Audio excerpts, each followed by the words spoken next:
Designing a vehicle can be a finicky process. Make it stand out too much and you run the risk of alienating some buyers.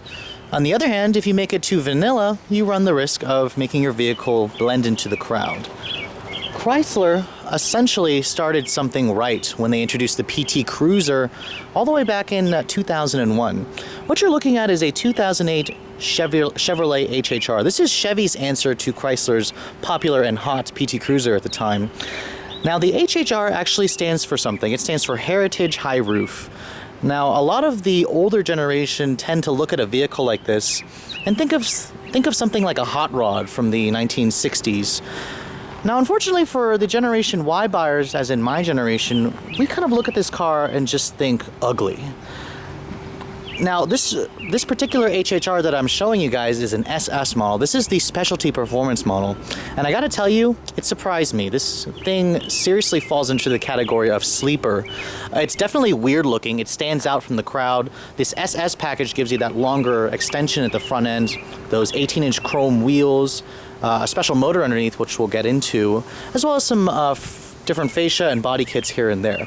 In terms of the design, the HHR actually was discontinued in 2011. It ran from 2005 until 2011. And this kind of niche category vehicle definitely has come and gone. We're kind of switching over to vehicles that are even weirder, like the Cube. You have the Fiat 500. You have the Hyundai Veloster in terms of strange designs. But let's take a look at this 2008 HHR SS. Now, looking at the interior, this SS model gives you this specialty three-tone interior. You have kind of a mesh fabric, you have suede Alcantara, and you have leather bolsters and red leather bolsters. They're very interesting. I'm not entirely sure how they will age, but it definitely gives the interior a unique look to it. Now, stepping in this vehicle, it's a very easy step in height, especially with that high roof. Remember, this is called Heritage High Roof for a reason. And this interior is very old General Motors. This car is essentially based off of the Chevrolet Cobalt, not necessarily a good place to start. Here's the key for the vehicle. This is GM's old key system. Don't expect to find smart entry on this vehicle. You can see it has a traditional GM dinger style chime when you turn the key. And what you're hearing is a pretty ballsy engine. This is the company's 2-liter turbocharged 4-cylinder engine. And it even gives you a little boost gauge right on the A-pillar right there. And it makes a pretty nice sound. We'll get into how this vehicle drives later on. When you look at the rest of the interior, this is pretty much before GM made the commitment to update and provide us with higher quality interiors. You can see the dashboard is all this hard, cheap plastics.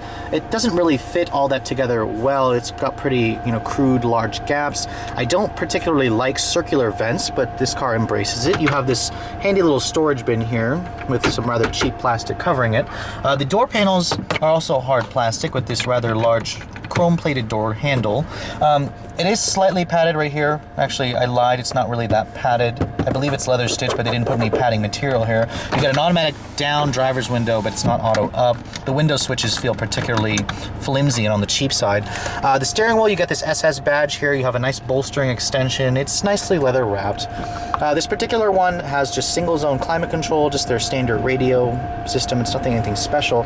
Unfortunately, I have the 4-speed automatic transmission with an intelligent mode and then low range. There is a 5-speed manual available on this vehicle, but unfortunately I don't have it. The glove compartment is damped and it's on the smaller side. This particular one does give you a nice moonroof option. Back then this car actually started at about $22,500. This particular example with the moonroof option, the seats, the automatic transmission, it ran about $25,500 back then, which was a surprisingly good bargain for how much performance this 2-liter offers you. Now, the thing about the HHR is it's actually 4 inches shorter than the Chevrolet Cobalt, yet surprisingly it provides 6 more inches of legroom back here. And I gotta say, the legroom, the space, it's pretty good. You don't get an armrest here, but you have the same three-tone seats back here. You get one map pocket on the driver's side, and then when you close the door panels are hard plastic with the leather stitching here, or the leather covering, and then your power window controls. Overall, the comfort in this vehicle, there's a good amount of space back here. Now, when you come to the rear cargo area, with the seats up, you're gonna get about 26 cubic feet of space. Fold them down, you're gonna upgrade to about 63, which is on the larger side in terms of the class. What does this vehicle compete with? The Scion XB, the Kia Soul, the Chrysler PT Cruiser. You can see the Pioneer subwoofer is back here, as that is an optional upgrade. The seats do fold down, 60/40. Overall, this is a pretty practical vehicle for its shape.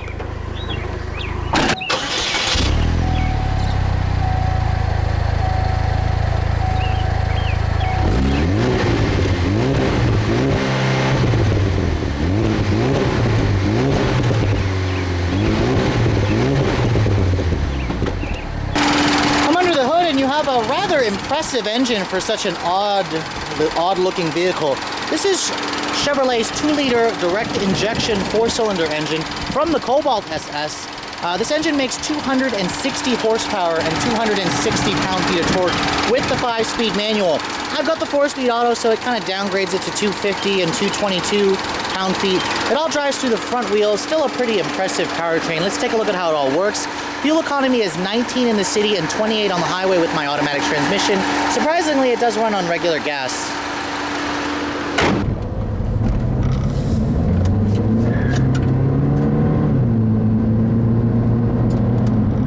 I must admit, when I first got behind the wheel of this car, it quite surprised me. This 2-liter direct injection 4-cylinder is quite a technological tour de force for its time back in 2008, and this engine still surprises to this day, and here's the reason why.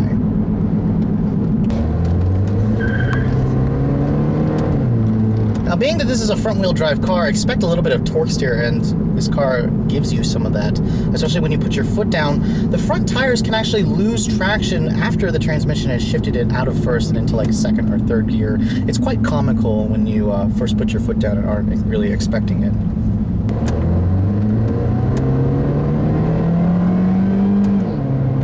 See that turbo, when it does kick in, this car has quite an impressive amount of power. Expect 0 to 60 times at about 6.5 seconds, which will keep up with most of today's sport compact hot hatches on the market.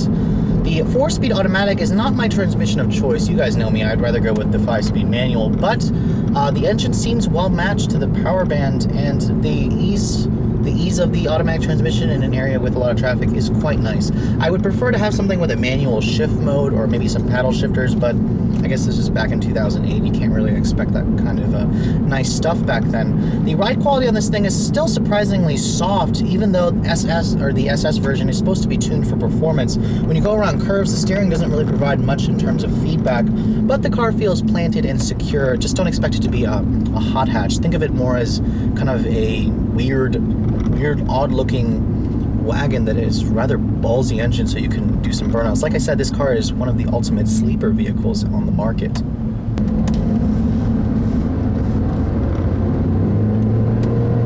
Mid-range pull is also this engine's strong suit. I mean, with 260 pound-feet of torque, available from like 1400 to 4000 RPM. This thing has a lot of power, even by today's standards. Now, the HHRs in the past that I've driven have often been either the 2.2 liter 4 or the 2.4 liter 4, and I gotta tell you, this 2 liter 4 completely changes the character of this car. I used to think these things were horrible, but with this engine, I gotta admit, it put a smile on my face several times. It doesn't mean I'd actually buy one, of course, but it's a quite fun and surprising vehicle to drive. The visibility on this thing is not what I'd call the best. You have these rather huge pillars here in terms of the A pillars. You have rather large D pillars and C pillars in the back. There's no backup camera available on this vehicle. I believe in 2010 Chevy made it available as kind of a late availability. But you do get pretty big side mirrors, but small windows in terms of, actually looking out of the sides. Overall, you're going to pay for the shape of this car and the design in terms of seeing out of the vehicle. The seats for me aren't very comfortable. For an SS model, I'm surprised the bolsters aren't more aggressive just to hold you in place during the corners. You kind of feel like you're sitting on the seat rather than in them. In terms of the seat comfort, I find them slightly disappointing.